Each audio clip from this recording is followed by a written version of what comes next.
Segue o baile, meus amados. Aqui são 23 horas e 39 minutos. Estamos ao vivo aqui na Rede Vida de Televisão e também com você aí, que está nos acompanhando pelo Conde Shalom. Quero mandar um abraço para o Thiago Gomes, que manda um abraço para a Missão de Petrolina. Para o Anderson de Maria, que está em Paulo Afonso, Bahia. Maria Kitayama também está com a gente. A Norma Azevedo está em Niterói, no Rio de Janeiro. Que mais, galera? Hilder José. Galera, quando vocês forem fazer a experiência, venham para Macapá, uma terra de delícias. Açaí é uma delas. Eu gosto também, mas no momento eu não estou provando de açaí. Aliás, não estou provando de quase nada. Estou numa dieta aí sensacional. Aí. A quaresma antecipada. Aqui atrás de mim, Cantai, o aplicativo app Cantai SH. Se você não baixou, baixa agora. O novo Cantai 2020, CD com músicas de louvor da comunidade Shalom e oracionais, já está disponível só no app Cantai SH. Corre lá, tem muita música boa nova, muita gente boa cantando também. Olha, tem a música da Laura Salvador, que está sensacional. Então corre lá, app Cantai SH. Tá chegando o período de carnaval e nós vamos, no próximo final de semana, já no próximo domingo, dia 23, viver os retiros de carnaval com a comunidade Shalom, Renascer, Reviver, aqui em Fortaleza ser Renascer, e vai ter retiro de carnaval em quase todo lugar do Brasil. Eu vou dizer para vocês aqui alguns lugares que a gente vai estar. Por exemplo, você que está aí no Rio de Janeiro, tem duas opções, ou ir na Zona Norte, no CCSP Cardeal Orani Tempesta, na Praça Nossa Senhora da Apresentação do Irajá, ou ir na Zona Oeste, na Capela São Tarcísio, Rua Atos, Bucão 48. Em Niterói vai ter no Seminário São José, em Nova Friburgo na Cristina Ziede 29 no centro, em São Paulo capital vai ter na Lapa, vai ter também em Santana, no Parque Taipas, no Tatuapé, vai ter em todo lugar. E você, lá no Conchalon, tem os endereços todos para você se posicionar onde é que você vai viver esse carnaval diferente. Tenha coragem de fazer essa programação nova.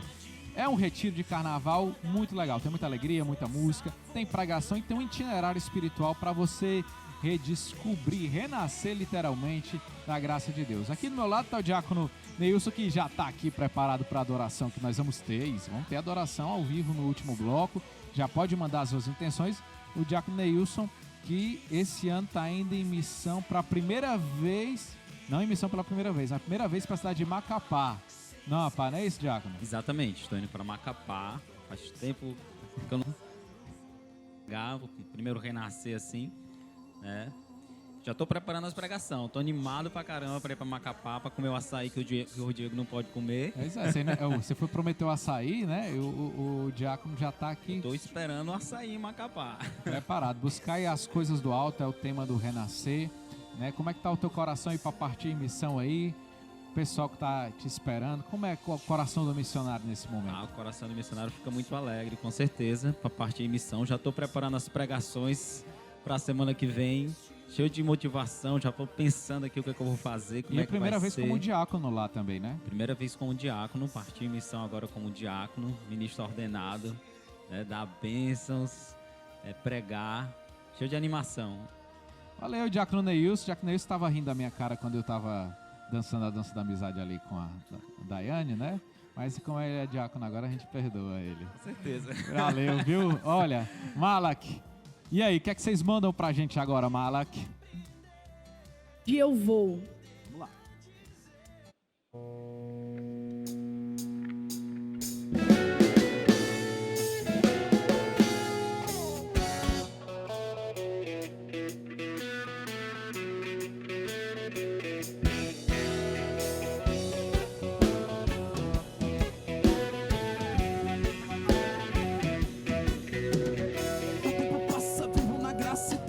Certeza que sou teu. Vejo na inconstância substância pra justificar a minha dor. E a distância de ti, meu amor. Sei que não posso mais viver longe de ti. Eu vou atrás do meu amor, me agarro no calor da fé. Que o dia vou chegar, mas estou cercado de horror. Rezando, por favor, vem Deus, tua vida é meu lugar. Eu vou atrás do meu amor, me agarro no calor da fé. Que o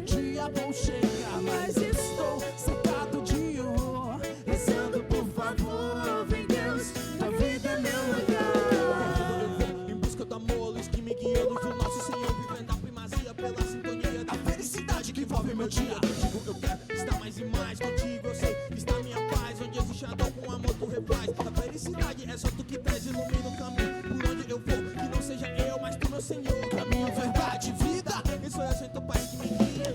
Eu vou atrás do meu amor, me agarro no calor da fé, que um dia vou chegar, mas estou cercado de horror, rezando por favor, vem Deus, tua vida é meu lugar. Que eu vou atrás do meu amor, me agarro no calor da fé, que um dia vou chegar, mas estou cercado de horror, rezando por favor, vem Deus, tua vida é meu lugar.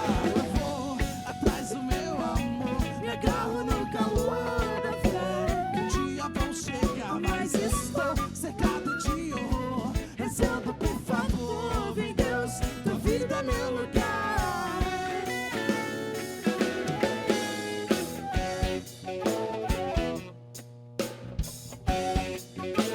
Tua vida é meu lugar.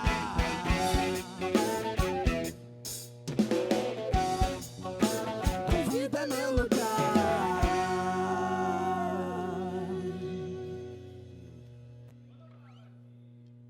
Beleza, Banda Mala aqui hoje aqui ao vivo, 23h46. A galera tá participando. Tem algumas perguntas aqui pro senhor, viu?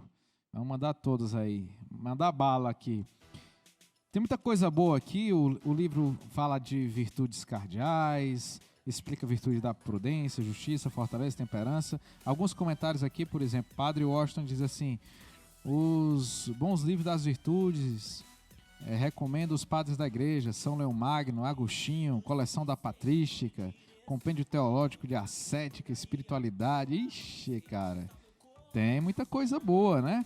Olha só quem tá falando aqui também. A Geovânia Barros fala o seguinte: como ir do vício à virtude no mundo de hoje? E aí?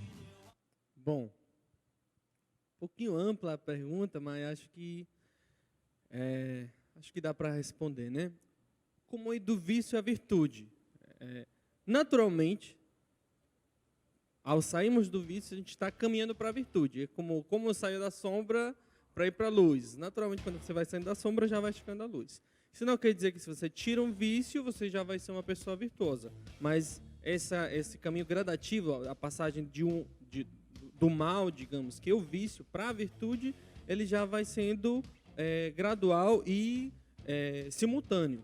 À medida que eu vou me afastando do vício, eu vou me aproximando da virtude. Qual a diferença do vício e da virtude? Nós falamos no início que a virtude é uma disposição ao bem. O vício é uma disposição ao mal, né? O que quer dizer que seja uma disposição? Quer dizer que, falando da virtude, e claro, a gente aplica o vício na questão do mal, certo? Mas falando da virtude, quer dizer que quando eu possuo uma virtude, ou quando eu sou uma pessoa virtuosa, desenvolvi a partir do hábito uma tendência que vai me fazer agir e fazer atos virtuosos. Porque existe uma diferença, Diego. Não eu mesmo, eu fazer uma coisa boa, ou um ato virtuoso, e eu ser virtuoso, dizer que eu possuo uma virtude. Vou dar um exemplo. Eu, todo dia, para entender, certo? Para a gente poder entender de forma mais concreta, todo dia, quando eu vou tomar minha refeição, almoçar, eu sujo louça. Mas eu não lavo. Um ato mau, porque o justo seria que pelo menos eu lave aquilo que eu sujei, certo? Agora tá acompanhando, né? Sim, tô. Uma pessoa que, vamos supor um exemplo, que ela está acostumada a nunca lavar a sua louça. Em um dia que ela recebe uma visita importante, por exemplo, chega uma menina que ele gosta, né, que quer surpreender, que quer, né, ficar bem, né? Todo mundo amostrar, sabe, como diz aqui quer se no Ceará. amostrar isso. Ele vai e lava a sua louça, e aí também lava dela. Sim. Mas depois ela vai-se embora e continua do mesmo jeito. Aí não pode ser dizer que é uma pessoa virtuosa. Que seria, no caso, a virtude da justiça, vamos dizer assim, se ela lavasse sua louça. E ainda mais da caridade, que ela lavasse a dela e de outra pessoa, no caso dos seus pais. É a mesma questão em relação ao vício. O vício é um ato mal que se transformou em um hábito que me faz tender ao mal. Então, por exemplo, eu roubei uma vez. Sempre vai ser um pecado. O roubo é um pecado. Mas de uma pessoa que se acostuma a roubar, ela já vai ter naturalmente a tendência a roubar. Por exemplo, eu vou colocar um caso hipotético, certo? Eu estou necessitado de alguma coisa, ou eu vi, como diz naquela ocasião faz o ladrão, né? Eu vi um celular ali numa mesa, não tinha ninguém, eu peguei. Não é meu, eu estou roubando de alguém, não sei de quem, mas eu estou roubando. Beleza, um caso pontual, é pecado negativo. Agora eu roubei esse celular, depois eu roubei outra coisinha ali, depois eu roubei aquela coisinha lá, depois eu roubei aquilo ali. Então, naturalmente, quando eu tiver a oportunidade, o que eu vou fazer? Roubar.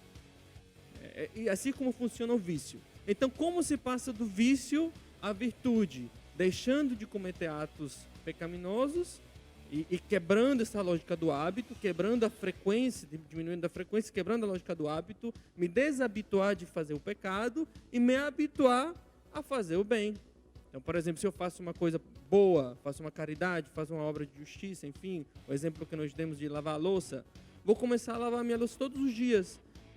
Como lavo minha louça? Como lavo minha louça? Se quando eu for comer, eu já sei que depois de comer eu vou ter que lavar minha louça. E depois dou um passo a mais. Depois de comer, eu lavo minha louça e a do meu irmão, da minha mãe, do meu amigo. E assim, quando eu for comer, sempre eu vou já estar predisposto a fazer essa obra de caridade. Vocês deu para entender um exemplo muito simples, e vai se né? fortalecendo, né? Como virtude é força, vai se fortalecendo. Eu vou... Né? Imagina a academia aqui. Eu começo a pegar... Exatamente, tanto de peso, um bom né? exemplo. Um prato. Aí depois eu começo a pegar 2 pratos, né? A fé exige esse exercício de musculatura também. Agora eu queria fazer 2 considerações com relação a que a Geovânia falou. A primeira eu já esqueci, mas a segunda eu vou falar. Não com relação a Geovânia falou, no mundo de hoje. Eu vejo muito que as pessoas fazem muitas perguntas assim, como fazer essa situação no mundo de hoje? Como se, e isso não é uma crítica, é uma reflexão, como se o mundo de hoje ele fosse por si só capaz de destruir toda a graça que está à nossa disposição, a graça do Evangelho, né? Ela continua habitual, a gente precisa aprender a atualizar a graça. Então, passar do vício à virtude hoje é a mesma forma que que os santos passaram do vício à virtude há 1000 anos atrás, há 1500 anos atrás. Não tem muita diferença. E fazendo. Deus dá a graça. A gente precisa dar o primeiro passo. Se eu não dou o primeiro passo, eu não tenho como criar o hábito. Aquele velho ditado oriental, né? Que acho que é Confúcio que diz que um caminho de 10 quilômetros se inicia com o primeiro passo, né? Exatamente. Aos poucos que a gente vai construindo. Eu me lembro que às vezes eu acho que a gente quer começar tudo de uma vez. Agora eu vou fazer só coisa boa. Agora, se você tem um vício de fazer por exemplo, eu citei a questão de falar mal. Você fazer o exercício na segunda-feira você ficar calado. Aí se não, na terça-feira eu vou ficar calado também. Na quarta-feira eu vou ficar calado. Assim, da noite pro dia que não vai. Então é um hábito que você precisa se torturar. Aí vem a questão da disposição a morrer. É uma pequena morte, né? Também. Pode falar. Só um comentário em relação a essa questão do mundo contemporâneo. Porque o que o Diego falou muito certo. Sempre vai ter desafios e sempre teve desafios e sempre vai ter. Sempre os santos foram uma resposta para a época que eles viviam. E nós somos resposta para a nossa época. Então, a primeira coisa que a gente tem que fazer é olhar ao nosso redor. Até mesmo se a gente for olhar a nossa época, quais são as mazelas, as dificuldades da nossa época. Por exemplo, isso são 2 temas, que são 2 pontos, 2 momentos é tratado no livro. Há 1000 anos atrás, as dificuldades que existiam naquele tempo eram X, há 500 anos atrás eram outras, né? Então, por exemplo, a gente vai ver Santa Teresa que ela fala das leituras das monjas que não convém que elas leiam. Hoje não seria isso. Porque as leituras que não convém que leia é só passar pela rua e ver a publicidade, já ver muito mais pecado do que ver nas leituras que elas tinham. Entendendo? Nos tempos de Jesus tinha também. Já há muitas práticas pecaminosas, muitas tendências pecaminosas, que hoje para nós seria coisa que seria muito distante da nossa realidade, comer uma carne que era impura, porque não é da nossa religião e que também não é da nossa cultura a nível geral, principalmente da cultura ocidental. Então, para nós, são coisas que não valem, mas hoje tem. Hoje tem. Isso que uma das... que acho que vem a pergunta que foi feita a respeito do mundo contemporâneo, por exemplo, a questão da adaptação, que no capítulo nós vamos falar, na parte da temperança, que nós tocamos sobre o tema da ascese, e nós citamos o Frei Maria Eugênio, que vai falar da ascese carmelita, da ascese teresiana. E uma das características da ascese, segundo Santa Teresa, era a adaptação segundo a realidade de cada um. Como eu disse, Santa Teresa tinha as as coisas que ela tinha que combater no seu ambiente, seu contexto. Por exemplo, ela estava na parte da reforma protestante, então ela lê, às vezes, alguns textos de teologias que talvez eram novas, entre aspas, né, que procuravam uma reforma heréticas, né, fosse a forma que ela tinha de se preservar. Já no tempo de Santa Teresinha já não era a reforma protestante, mas já era as filosofias para materialismo prático e as ideologias que começaram já a partir do século dela, né, que já começaram toda essa questão do iluminismo, principalmente na França, muito forte essa questão, esse movimento intelectual, que até hoje a gente sente as consequências. Então já era outro tipo de ascese. Hoje, por exemplo, imagina essa ascese, passar um dia sem o celular. Essa aí é uma ascese muito grande. É. Então, da mesma forma que a gente vai vendo forma de progredir próprias da nossa época, a gente também vê pecados próprios da nossa época. Por exemplo, a nossa geração, eu falo nossa geração, eu tenho 29, certo? Ainda com uma barba um pouco mais velha, mas ainda sou jovem, né? Nós jovens não fomos criados, por exemplo, para sofrer. Nós fomos criados, digo, no sentido de criação, de formação. A sociedade nos formou para a gente fazer tudo o mais fácil possível. Então, por exemplo, eu sempre lembro de uma história da avó de um amigo que falava assim, a avó dela trabalhou 30 anos no mesmo lugar. Nunca se perguntou se ela gostava do trabalho dela. Os avós trabalhavam. Hoje, a gente se pergunta, trabalhei um ano e diz, rapaz, estou gostando? Se não estou gostando, vou sair. Isso é próprio da nossa geração. Porque a nossa geração foi criada para não sofrer. Só que o que acontece? Isso trouxe uma baixa tolerância à frustração. A gente não sabe se frustrar. A gente não sabe tolerar os nãos que a vida traz, sim. Então, uma doença abala a gente. Um não abala a gente. Quando as pessoas veem a nossa imperfeição, abala a gente. Então, a gente quer ser perfeito. E a gente vira um perfeccionismo que nos mata. Então, tudo isso aí é inimigo da virtude próprio da nossa época. Tudo isso aí próprio é um inimigo da virtude que talvez a nossa geração tem que sofrer, que talvez as anteriores não sofreram, que é próprio da gente, porque a gente foi criado nesse contexto. E a gente tem que ter sabedoria também para saber fazer com que a palavra ilumine a nossa verdade a partir disso aí, né? Quando Jesus fala, né? Se tua mão direita te leva a pecar, arranca, né? A mão antigamente significava uma coisa, hoje significa outra, né? Aquela coisa da quaresma, o pessoal quer fazer a penitência do outro, né? O outro fez penitência de chocolate. Fazer penitência de chocolate vai servir para ti? Não. Talvez não, né? Tem que se investigar. Assim como o celular, as redes sociais trazem impactos na vida da pessoa de forma diferente, né? Mas agora, passar um dia sem isso aqui, imagina 10, né? É um negócio, assim, de louco. Mas vamos lá para a próxima. Vamos fazer, antes de fazer a próxima, fazer a anterior, que eu falei no bloco passado. Eu vou tentar achar ela aqui.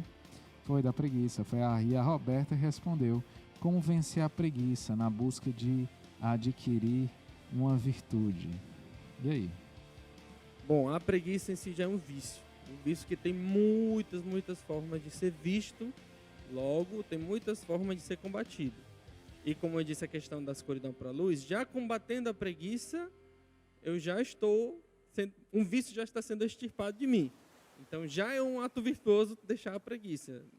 Não que porque a preguiça, justamente, ela vai me impedir de ter muitas virtudes. A preguiça, ela está muito ligada à questão do prazer. Está muito vinculada a essa questão de sentir prazer, que muitos chamam de sensualismo, essa questão do sensualismo, que a gente sempre associa a questão do sexo, mas na verdade ele está associado a sempre querer ser satisfeito, ter meus sentidos, minhas sensações momentâneas serem satisfeitas, e as coisas, naturalmente, que valem a pena, sempre vai me exigir um esforço. Então eu renuncio a ter essas coisas boas pelo esforço que elas comportam. Então, por exemplo, eu sei que o esporte vai me fazer bem, mas eu sei que tem uma exigência, então não faço o esporte. E eu perco o bem que ele vai me dar para não me esforçar no caminho que tem até ele. Esse é basicamente como funciona a preguiça. Como se combate a preguiça? Porque a gente já vê, a partir disso, vê a sua gravidade. Imagina, se eu deixo de fazer um esporte que em si é bom, por preguiça, imagina quantas coisas boas a gente deixa de fazer pela preguiça. E tem vários tipos de preguiça. Mas basicamente como que ela se combate? Pela prontidão, que a gente poderia elencar como uma das principais virtudes, para poder combater a preguiça. Tem muitas virtudes que combatem a preguiça, porque, como eu disse, ela priva de muitas virtudes, priva de ter coisas boas que sempre vão exigir da gente. Uma delas seria a prontidão, que é aquela disposição, que também é uma virtude, né? É aquela disposição a sempre sair de mim para o encontro do outro. Isso é muito evangélico. Isso é muito evangélico. O próprio Cristo é aquele que sai de si. É uma vida de saída de si, uma existência de saída de si. Porque o amor é saída de si. Um amor que fica em si mesmo não é amor. O amor que fica em si mesmo, justamente essa preguiça, que sempre quer tudo para si. É um pseudo-amor. Ou talvez um amor como hoje muitos conceberiam. Mas o amor verdadeiro é sempre a saída de si. Então, a prontidão é aquela disposição a eu sempre ver a necessidade do outro. Rapaz, meu amigo está precisando de uma coisa, então eu vou estar já predisposto a, para quando outra pessoa necessitar, eu vou sair. E vinculado a essa, talvez outra virtude que talvez ajudaria muito a questão da preguiça, combater a preguiça, seria a generosidade. A sempre dar mais. Tem coisas, Diego, que a gente tem, que só a gente tem. E tem coisas que talvez todo mundo pode fazer, mas que somente eu vou fazer do jeito que eu posso fazer. Então, a sua marca pessoal, no amor que você faz as coisas, é aquilo que talvez a outra pessoa precisa. É aquilo que vai completar ou vai suprir a necessidade da outra pessoa. Por isso que é importante que nós sejamos generosos e nos dá. Dar aquilo que nós temos, os nossos dons, as nossas virtudes, os nossos gestos, a nossa capacidade física, talvez, de fazer alguma coisa, capacidade intelectual, enfim. A generosidade é aquela virtude que sempre vai me fazer dar mais. E, Ave Maria, Cristo é o generoso. Então, acho que essas duas virtudes poderiam ajudar de forma mais concreta, mais prática, a combater a preguiça. E com relação a essa questão de vencer preguiça, né? Quando a gente quer vencer o inimigo, a gente tem que saber, né? Entrar em campo, tem que conhecer, né? Saber essa questão da ligação da preguiça com as sensações, né? Com o prazer, vai fazer com que você entenda que todo pequeno prazer que você decide ser vencido por ele só está te atrapalhando a dar aquele passo maior. Então, por exemplo, por isso que me irrita às vezes ter que me levantar para trocar de canal, porque o controle remoto não tá, para aquela história, né? Que eu me acostumei a fazer tudo ao contrário. Então, saber que tudo é sensação. E eu acho uma coisa chata também, eu acho que até cultural aqui no Brasil, não sei como é que é lá no Chile, mas o pessoal fala da preguiça como se fosse uma coisa assim, né? Eu tenho mesmo, todo mundo tem, deixa aí, do jeito que tá. Eu tô com preguiça hoje, né? Eu tô como se fosse, tipo assim, tanto faz, né? Um dos autores que eu citei no livro, ele vai dizer que todo preguiçoso tem uma boa justificativa para sua preguiça. É muito interessante. Hoje, por exemplo, eu falo de uma realidade minha. Ler um livro, embora a gente possa dizer, nossa, que legal, que gostoso ler esse livro, é difícil. E hoje a gente tem a opção de quê? Do seriado. Que inclusive mais, entre aspas, certo? Nada contra o seriado. Eu amo seriados, eu assisto aqui, acolá, acompanho alguns, mas ele em si também nos predispõe à preguiça, até mesmo mais do que, por exemplo, um filme. Um seriado exige menos esforço do que assistir um filme, porque é mais curto, você já conhece os personagens, então não tem aqueles 20 minutos iniciais, onde você tem que mais ou menos pegar a trama. Ele segue sempre uma linha, e você cria um vínculo afetivo, você sente prazer quando você vê aqueles personagens. Ele tem uma linha geral. Um choque de estímulos também, visual, prazer na visão, prazer nos ouvidos, né? Exatamente, você tem uma linha geral da história, o que se trata do seriado.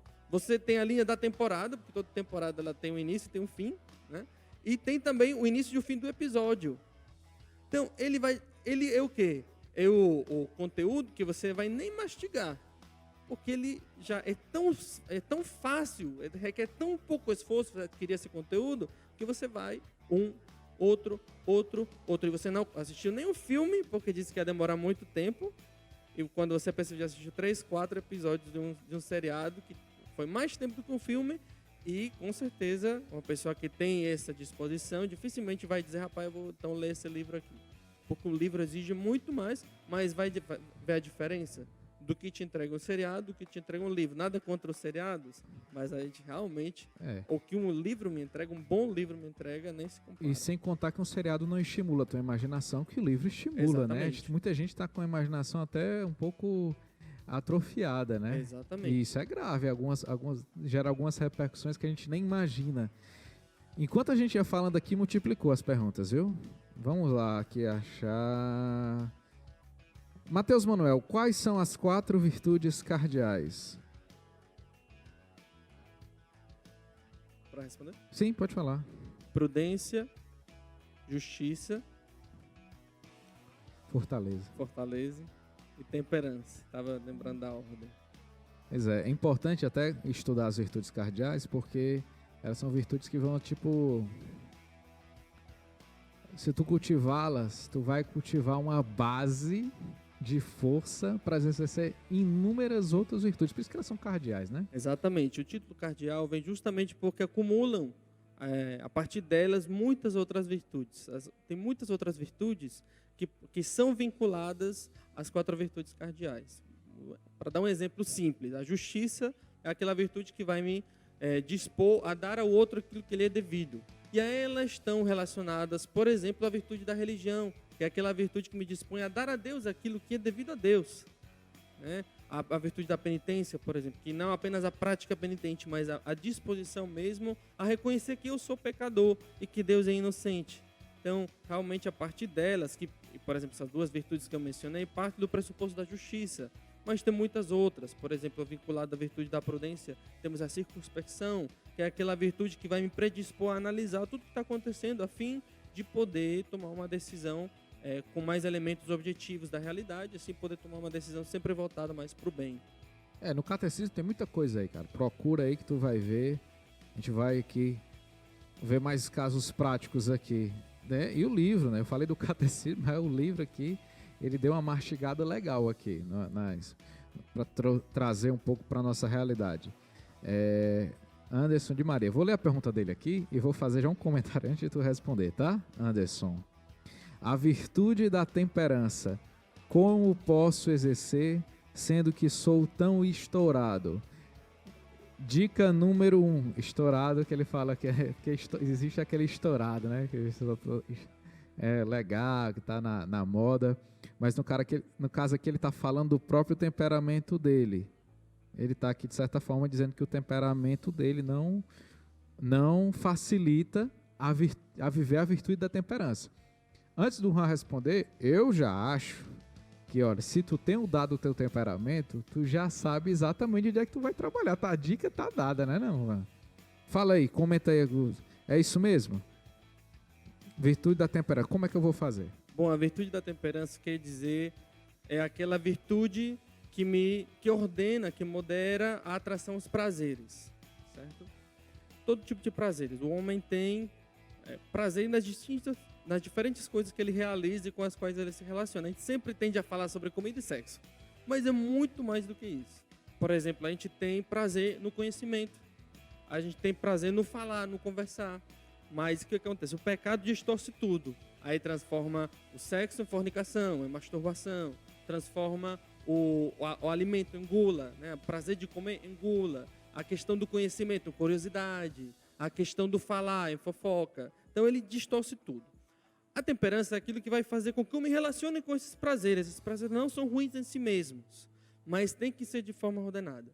Quando a gente tem um temperamento difícil, geralmente a gente tende a perder o controle na hora de reagir para alguma pessoa, alguma situação e falar demais ou fazer demais, no caso já radical, extremo, assim, bater em outra pessoa, bater numa cadeira, dar um murro na parede, aquelas reações bem assim, né? Agressiva, né? Então, o que acontece? A virtude da temperança, ela vai me ajudar a moderar e me dominar a mim mesmo, para quando tenha o ímpeto de realizar essas coisas, eu saiba freá-las. A chave para a virtude da temperança é o autodomínio, que não se tem, não pode se dar a outro.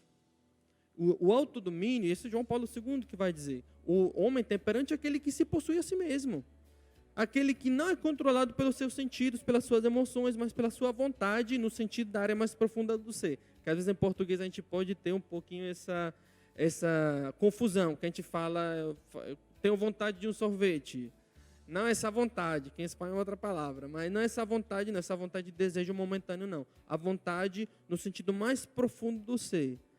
Essa vontade vai fazer com que eu tome as minhas decisões acima das minhas emoções e desejos momentâneos. E a virtude da temperança vai trabalhar, vai fazer com que eu não seja tomado por esses desejos, então, por esses impulsos, certo? Então, por exemplo, uma forma boa de crescer na virtude da temperança é a questão da ascese, das pequenas penitências. A ascese é um termo muito, e não só o termo, mas a prática em si hoje totalmente esquecida e pela sociedade, digo, pelo ambiente católico, com certeza, sempre muito, muito querida, muito guardada, muito observada, mas pelo mundo, olha, vamos fugir de tudo aquilo que significa sacrifício, e a ascese totalmente o contrário.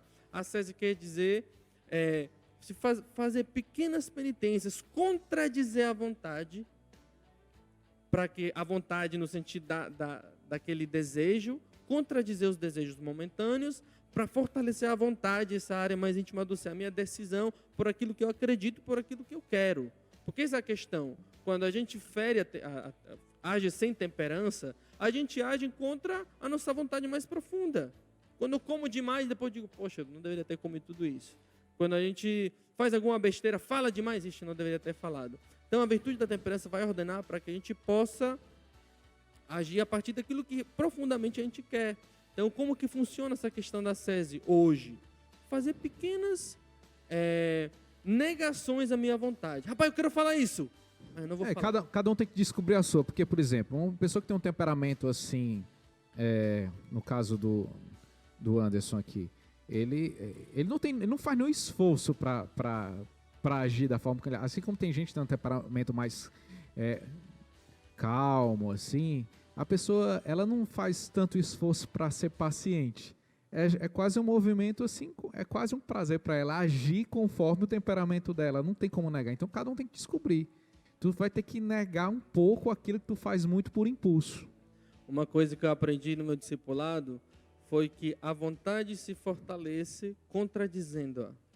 E aí eu sempre tive essa imagem de malhar à vontade. Né? Quando você vai malhar, a gente está na moda, né? Essa questão do esporte, da malhação, né? Sim. Quando a pessoa vai malhar, você está exigindo do seu músculo, você está exigindo do seu corpo, você está colocando algo pesado no seu corpo. E querendo ou não, quando você vai esticando ele, você está, entre aspas, ferindo ele. Está fazendo trabalhar, mas você está incomodando ele. Da mesma forma, como você malha à vontade? Contradizendo-a.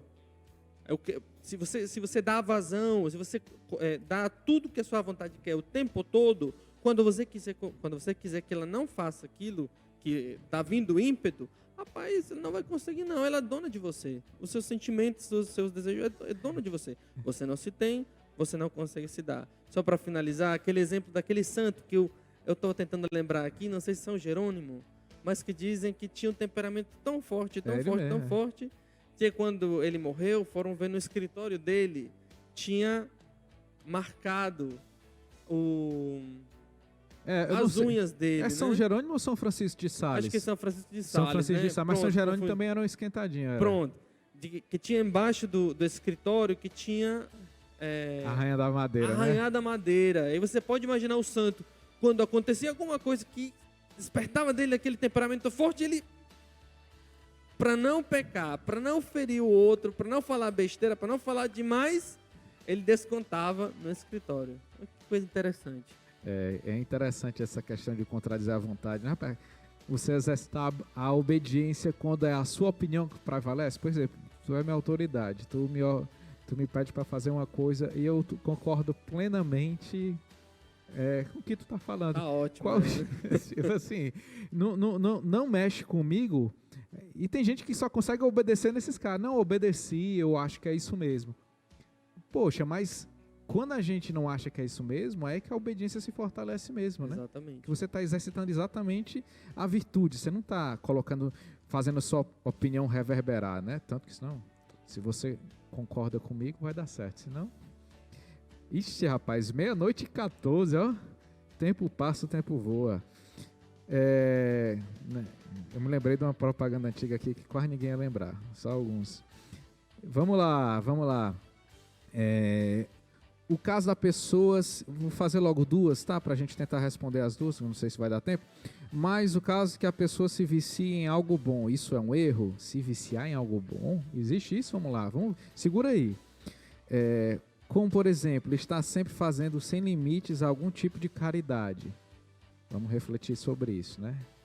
Se existe vício em algo bom e se isso realmente é um exercício de virtude, se for o caso, se não for um vício, né? E a Ketuli Nayara Matos pergunta o seguinte: qual a virtude que mais me aproxima de Deus? A primeira é do Anderson ainda, outra pergunta dele. Certo. Bom, a definição de virtude é essa disposição habitual e firme ao bem. E a definição de vício é o mesmo, só que é o mal. O que pode acontecer? Está na presença de uma falsa virtude, que também nós tratamos um pouquinho disso no livro. Às vezes a gente pode fazer atos que são bons, vamos dizer assim, só que por intenções erradas. E isso não é uma virtude. Isso é uma falsa virtude. Não saberia dizer se é vício, talvez sim, se a gente pensar que ele já gera uma disposição a fazê-lo por aquela intenção, então talvez sim, possa ser considerado um vício, mas acho que mais do que dizer se é vício ou virtude, eu diria que é uma falsa virtude. Às vezes a gente faz coisas que são boas, mas por intenções erradas. Ou às vezes a gente também pode fazer coisas que aparentemente são boas, mas que não são. Virtudes que aparentemente são boas, mas com atos ilícitos. São algumas das falsas virtudes que a gente pode identificar. Por exemplo, aquela virtude que se confunde pela finalidade errada do ato. Vou dar um exemplo, certo? Uma mulher corajosa, que tem coragem. A coragem é uma virtude, de fato, que vai além dos seus medos e utiliza isso para cometer um aborto. Isso não é uma virtude de forma alguma. Então, ela mal utilizou a virtude dela. Uma pessoa, por exemplo, que tem muito desenvolvida a virtude da justiça, tem muita consciência social, cívica a respeito do que deve ser distribuído e tal e tudo mais, e por isso ela dá vazão à ira. E ela destrói tudo. E aí eu faço uma lembrança, né, do que aconteceu recente, que ainda está acontecendo no meu país, lá no Chile. Até peço a oração de vocês, todos que estão assistindo, porque a gente vê muito isso. Se pedem coisas boas, até se pedem coisas muito justas, mas a forma que se age é totalmente negativa, falsa virtude. Já às vezes, talvez vá mais em relação ao exemplo do Anderson, tenha mais a ver com a intenção. Eu faço uma grande obra de caridade, a fim de ser visto. Eu sempre sou aquele que se dispõe a lavar a louça de todo mundo que está aqui, para que depois venha um irmão e diga: nossa, como você é virtuoso. Não que a gente tenha que fugir disso, não que a gente vai deixar de cometer o ato virtuoso pelo comentário do outro. Mas cuidado, tudo isso aqui é interior. É muito diferente eu fazer por caridade mesmo e receber ou não comentários do que fazer pelo comentário. Tá entendendo? De praticar uma virtude para fortalecer um pecado, como a soberba, a vaidade, exatamente, no caso, né? Exatamente. Se realmente o ato virtuoso for sincero, tiver uma finalidade positiva, uma intenção positiva, então pode se viciar nas virtudes mesmo, não tem problema não. Pode fazer e à vontade, aprofundar e fazer mais, porque aí não seria um vício numa virtude, seria um vício no bem, seria realmente uma virtude. Pois. Oi. As práticas, os atos como uma atitude devocional e colocar também como um motivo de salvação também, às vezes pode se criar até chegar a uma heresia. Eu sou de uma congregação eudista, fundada por São João Eudes, e São João Eudes ele era um santo francês que combatia muito esses tipos de devoções. Colocar, talvez, assim, se eu rezar 503 Ave Marias ao dia, eu vou ser salvo. Colocar nesses atos devocionais, nessas devoções, né, no chamado pelagianismo, que era uma heresia que foi combatida por São João Eudes nesse tempo, colocar essas devoções, essas práticas de caridade e pensar que somente aquilo ali vai lhe dar a sua salvação. É saber muito mais que essa salvação vem de Deus e não dos seus atos, das suas práticas de caridade. Fazer somente pela salvação. É isso, mais ou menos. E aí, vai comentar alguma coisa? Não, tá ótimo. Tá ótimo, é isso mesmo. É porque o posicionamento dele já foi assim completa. É exatamente isso, né?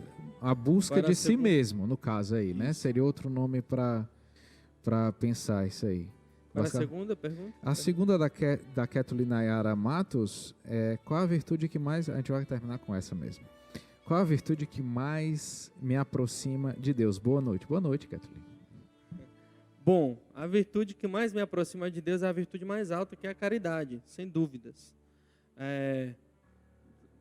Vou fazer aqui uma dupla resposta, certo? Dentre as cardeais, a mais importante é a prudência, porque ela vai informar as outras, ela vai ordenar e vai mostrar qual é a realidade objetiva e vai dar às outras a possibilidade de se realizarem, certo? Por isso que sempre, quando vai se apresentar, as virtudes se apresentam nessa ordem, né? A prudência, a justiça, a fortaleza e a temperança. Sempre o mais importante é a prudência. Mas dentre as virtudes geral, de forma geral, é a caridade. Já diz São Paulo. São Paulo ele vai dizer que ele que nos apresenta na carta aos Coríntios, na primeira carta aos Coríntios, capítulo 13, ele apresenta as 3 virtudes teologais, que a gente chama. Teologais porque tem o seu fim no próprio Deus. Deus é o objeto delas. Elas procuram o próprio Deus. E são também uma graça do próprio Deus. São virtudes que a gente chama de infusas. Porque a fé, a esperança e a caridade só são capazes se Deus a gera em nós. E dessas 3, o próprio São Paulo vai dizer que a mais importante é a caridade. Porque Deus é amor. Deus é amor. E, enfim, a gente poderia falar muito sobre a caridade, o amor manifesto em Deus, mas acho que valeria a pena apenas lembrar de o que chamou muito a minha atenção uma vez, fazendo uma leitura de Santa Teresa d'Ávila, quando ela fala, e eu acho muito interessante, quando eu li até ri um pouco, né? Porque você não espera, né? Lá no livro das moradas, no Castelo Interior, ela vai falando das 7 moradas. Então ela vai falando todo o itinerário que a pessoa está fazendo, fala das primeiras moradas, que são mais ascéticas, depois vai falando quando Deus mesmo vai derramando as suas graças e vai te introduzindo mais profundamente no castelo. Já quando vai falando da 6ª, 7ª, você tenta imaginar como que é, porque são coisas muito altas, toda a experiência mística, matrimônio espiritual, toda a união, toda a experiência dela com Deus mais profunda, e no final diz assim: olha, tudo isso aqui vale de nada se você não vive a caridade com o irmão. Eu achei tão chocante, porque rapaz, você quer só ficar na capela o tempo todo rezando para ver se algum dia chega pelo menos pertinho das primeiras moradas, né? Mas no final ela diz: olha, tudo isso aí não vale de nada se você não vive a caridade. Para mim, um grande exemplo. Às vezes a gente tenta tantas coisas, e a gente esquece do mais importante, que é a caridade. A caridade que não é sentimento, a gente sabe disso, né? Talvez outro dia, não sei se vocês já falaram sobre isso aqui, outro dia posso falar sobre isso, mas a caridade não é apenas aquele sentimento: ai, que bom estar aqui, que bom estar com meu irmão, quero fazer tudo com meu irmãozinho, ai, que bom, não sei o quê. Não, a caridade é aquela caridade de Cristo, que sai de si e se dá ao outro, e dá tudo pelo outro, dar a vida pelos amigos. Não há maior amor do que isso. Porque a caridade é aquilo que dá sentido a todas as outras virtudes. Aquilo que nós falamos da finalidade, da intenção das virtudes. Se eu fizer um ato muito justo, mas não for por amor, se não for pelo amor verdadeiro, se não for em Deus que é o amor verdadeiro, então é uma falsa virtude. Se a gente fizer um ato muito temperante, né? Rapaz, não vou comer isso aqui, não vou comer isso aqui. Se não for por amor, então é dieta. Que também é muito louvável. Mas não é a dieta aquilo que mais me aproxima de Deus, não.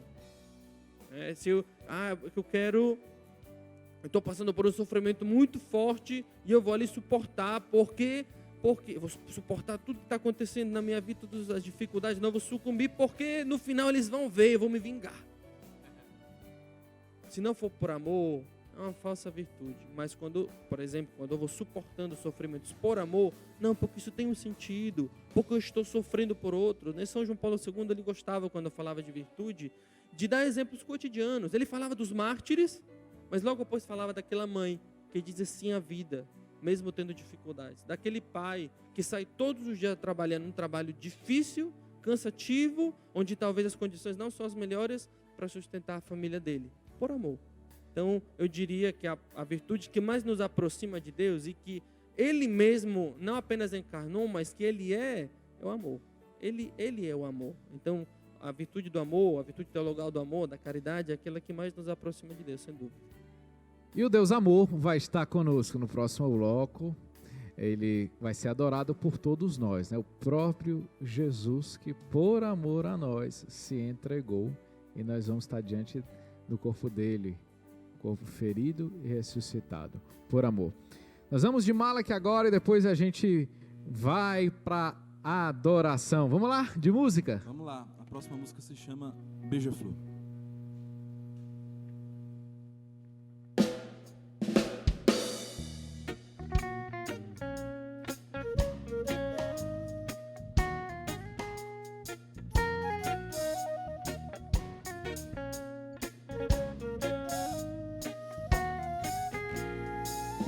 Felicidade instantânea chegou e saiu. Como pode viver assim com essas coisas que vão e vêm nas nossas vidas? Queremos coisas concretas para assim ser feliz, mas se for pra ter amarras, que seja amarras do amor. Mas é que foi como um beija-flor que chegou, voa, voa. Mas é que foi como um beija-flor que chegou.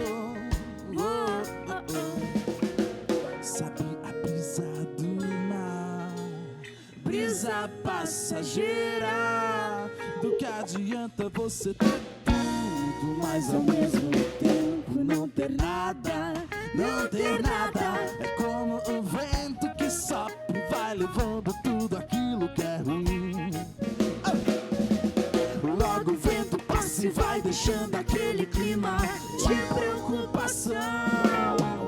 Mas é que foi como um beija-flor que chegou, voa, voa. Mas é que foi como um beija-flor que chegou.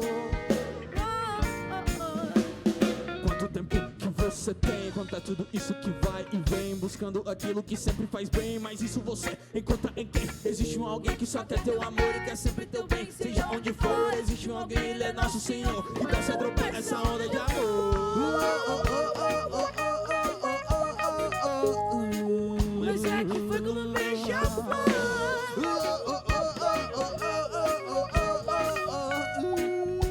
Chegou e voou.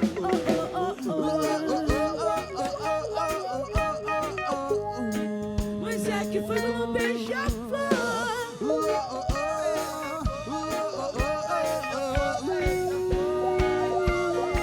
Felicidade passageira, felicidade do mundo, felicidade que vai embora em questão de segundos. Felicidade passageira, felicidade do mundo, felicidade que vai embora em questão de segundos. E vejo o mundo como ele vai, pra onde ele vai. Como pode ser assim? Pra que ser mais um a favor disso? Olhe, pare e pense o que traz. A gente vai ficar na expectativa da adoração agora. Você agora vai conhecer um pouco mais da comunidade Shalom, que produz esse programa todos os sábados aqui na Rede Vida. Vai acompanhar um pouco do nosso institucional novinho, zerado. Logo em seguida a gente volta. Então fique aí com o institucional da comunidade Shalom. Santo Padre, oggi non siamo più un giovane, ma tutto un popolo. Giovani, famiglie, sacerdoti, celibi per il regno dei cieli, venuti da diverse nazioni. What gift could a 20-year-old give to the Pope? To give without cost what we have received without cost, said Moises Esvedo.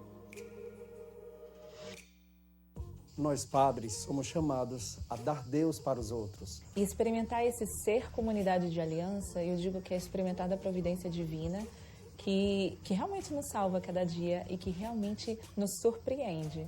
Tutto parte da un'esperienza con Dio.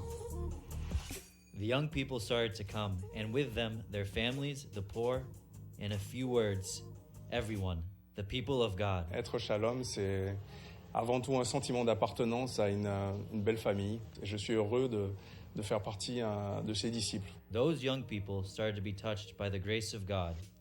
And surrounded by this same grace, they used to tell me, I want to offer my life as well, through him, with him, and in him, to so many who suffer for not knowing the love of God.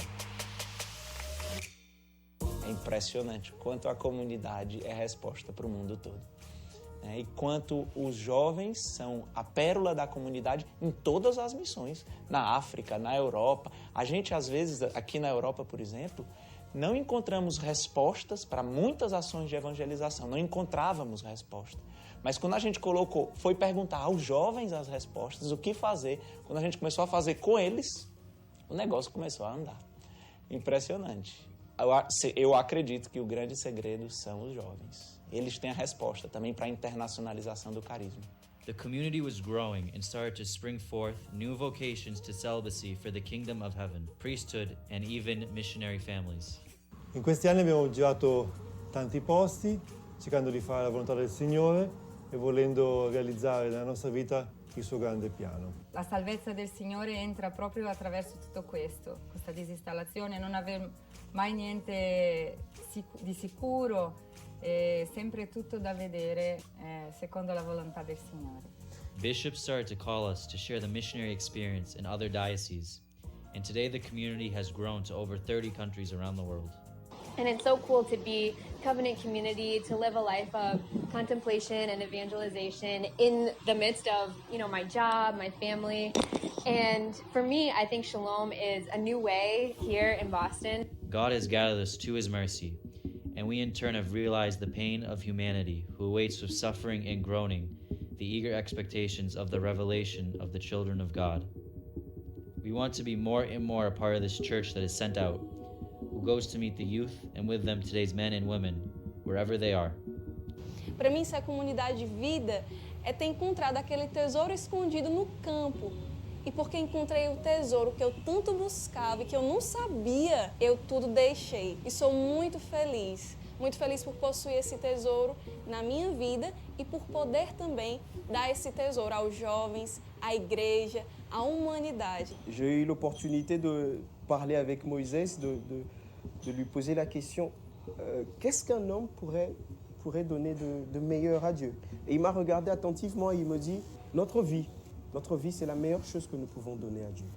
Et là, j'ai compris, je me suis décidé ce jour-là de toujours chercher de donner mon meilleur à Dieu, de donner ma vie, d'offrir ma vie à Dieu.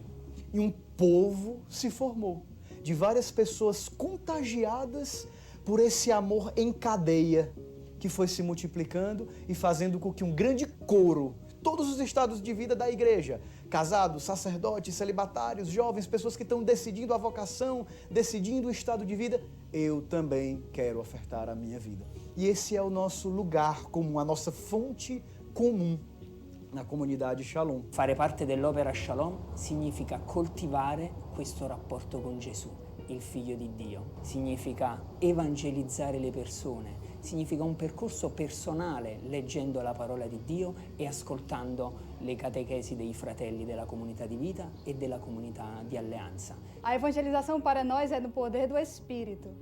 E não é só uma questão de opção, é parte da essência da nossa missão, da nossa identidade, da nossa vocação.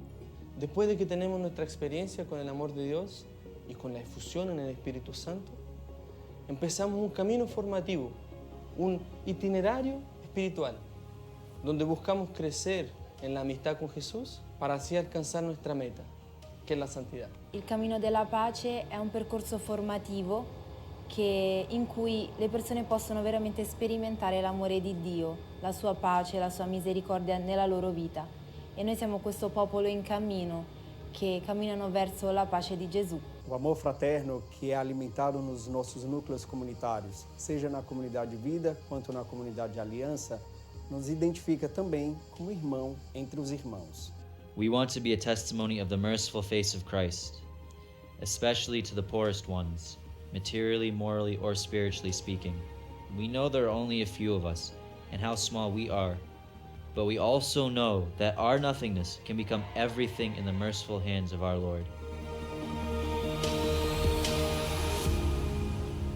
Desideriamo rinnovare la nostra offerta di vita.